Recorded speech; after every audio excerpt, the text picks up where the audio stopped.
전 세계 수억 명이 먹는 주식에서 사람을 죽일 수 있는 독이 나옵니다.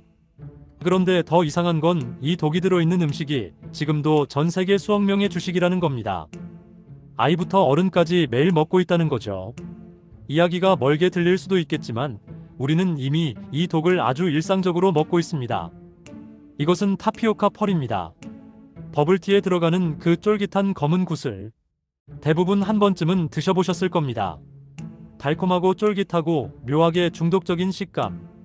전 세계를 휩쓴 버블티 열풍의 중심에 있는 재료죠. 그런데 이 펄의 원료가 무엇인지 알고 계십니까? 카사바입니다. 그리고 이 식물에는 대부분의 사람들이 전혀 모르고 있는 조금은 충격적인 비밀이 숨어 있습니다. 카사바는 청산가리를 만들어냅니다. 제대로 처리하지 않으면 사람을 죽일 수도 있는 식물입니다. 그런데도 전 세계 수억 명이 이걸 매일 주식처럼 먹고 있습니다. 오늘은 이 위험한 식물이 어떻게 인류의 생존 식량이 되었는지 독과 생명 사이를 걷는 식물 카사바의 이야기를 해보겠습니다. 카사바의 학명은 마니오트 에스쿨렌타이며 영어로는 카사바, 유카, 마니옥이라고 불립니다. 대극과에 속하는 열대 뿌리 작물로 원산지는 남미 아마존 지역입니다.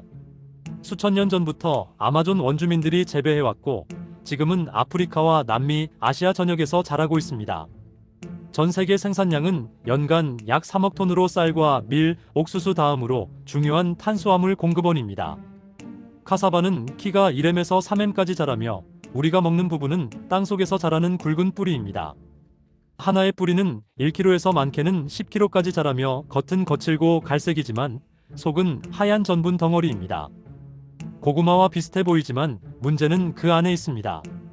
카사바에는 시안배당체라는 물질이 들어있고 이 물질은 몸속에 들어오면 청산가리, 정확히는 시아나수소로 바뀝니다. 이 독은 세포가 산소를 사용하지 못하게 만들어 마치 몸이 질식하는 것처럼 기능을 멈추게 합니다.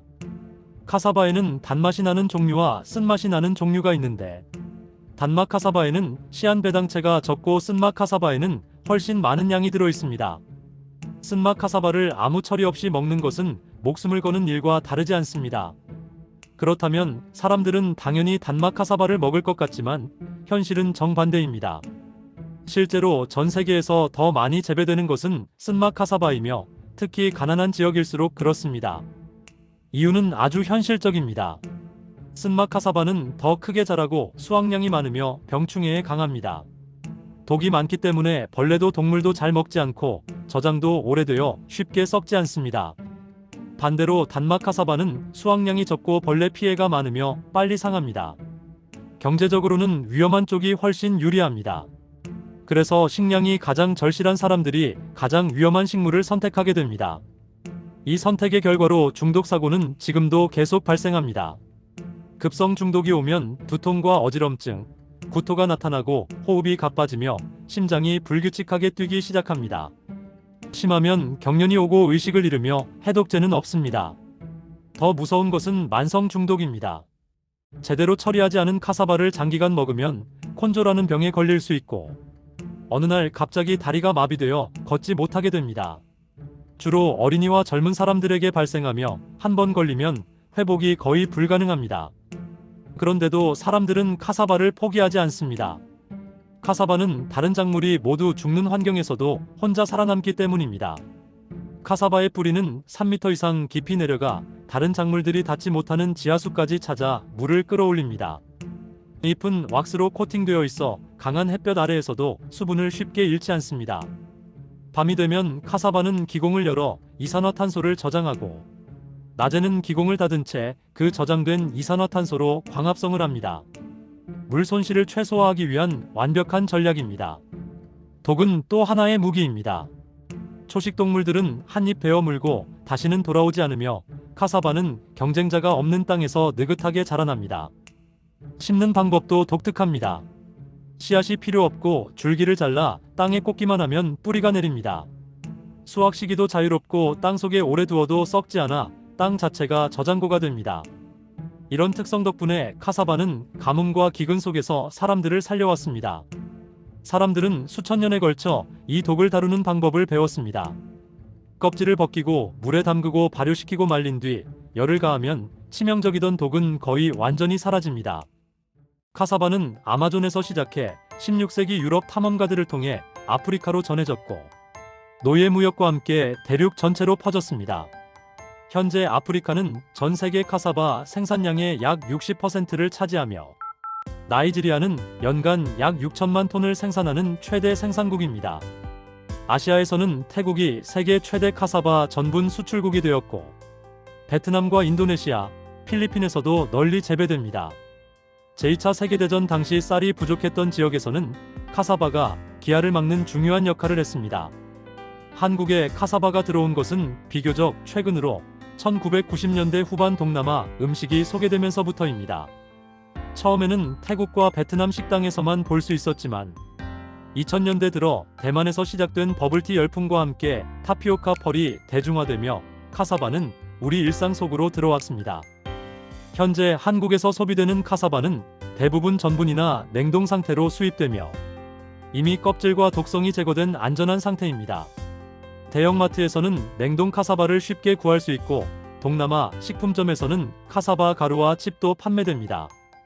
우리는 이미 카사바를 매우 일상적으로 소비하고 있지만 그 정체를 잘 모를 뿐입니다. 카사바는 타피오카 펄이 되고 브라질에서는 고기 위에 뿌리는 파로파가 되며 아프리카에서는 떡처럼 치대는 푸푸가 됩니다. 술이 되기도 하는데 전통 방식은 충격적입니다. 삶은 카사바를 사람이 씹어 뱉고 그 침으로 발효시켜 술을 만듭니다. 침 속의 아밀라제가 전분을 당으로 바꾸고 그 당이 알코올로 변합니다. 수천 년 동안 이어진 방식입니다. 카사바의 영양가는 매우 단순합니다. 100g당 약 160칼로리로 대부분이 탄수화물이며 단백질은 약 1g, 지방은 거의 없습니다. 비타민C와 칼륨이 약간 있을 뿐 비타민 O나 철분, 칼슘은 매우 적습니다. 그래서 카사바만 먹고 살면 영양 불균형이 생기며 실제로 카사바를 주식으로 하는 지역에서는 성장 지연과 면역력 저하, 빈혈이 흔합니다. 그래서 카사바는 항상 콩과 생선, 고기, 채소와 함께 먹어야 합니다. 그럼에도 카사바는 글루텐이 없어 밀가루를 먹지 못하는 사람들에게 좋은 대체 식재료이며 소장에서 소화되지 않고 대장까지 내려가는 저항성 전분을 포함해 장내 유익균의 먹이가 되기도 합니다. 카사바는 집에서도 충분히 요리할 수 있습니다. 한국에서 구할 수 있는 냉동 카사바는 이미 안전하게 처리된 제품입니다. 냉동 카사바 500g을 해동해 씻은 뒤 한 입 크기로 자르고 물에 소금 작은 술 하나를 넣어 부드러워질 때까지 삶습니다. 물기를 완전히 제거한 뒤 충분히 달군 기름에 튀기면 겉은 바삭하고 속은 쫀득한 카사바 튀김이 완성됩니다. 감자튀김보다 훨씬 탄력 있는 식감입니다. 디저트로는 곱게 간 카사바 500g에 코코넛 밀크 400ml, 설탕 150g, 달걀 2개를 섞고 코코넛 플레이크 50g을 넣어 버터 30g으로 바른 틀에 부은 뒤 오븐에서 구우면 밀가루 없이도 촉촉하고 밀도 높은 카사바 코코넛 케이크가 됩니다. 오늘날 카사바는 식량을 넘어 바이오 연료와 종이, 접착제, 생분해성 플라스틱의 원료로도 사용됩니다. 독이었던 식물은 문명을 떠받치는 재료가 되었습니다. 카사바는 위험한 식물입니다. 하지만 동시에 인류를 살린 식물입니다. 독을 이해하고 지혜로 다루었을 때 죽음은 생존으로 바뀝니다. 다음에 버블티를 마실 때 그 쫀득한 타피오카 펄을 씹으며 이 식물이 걸어온 독과 생명의 역사를 한번 떠올려 보세요. 당신이 마시는 것은 단순한 음료가 아니라 인류의 생존 지혜가 응축된 작은 기적일지도 모릅니다.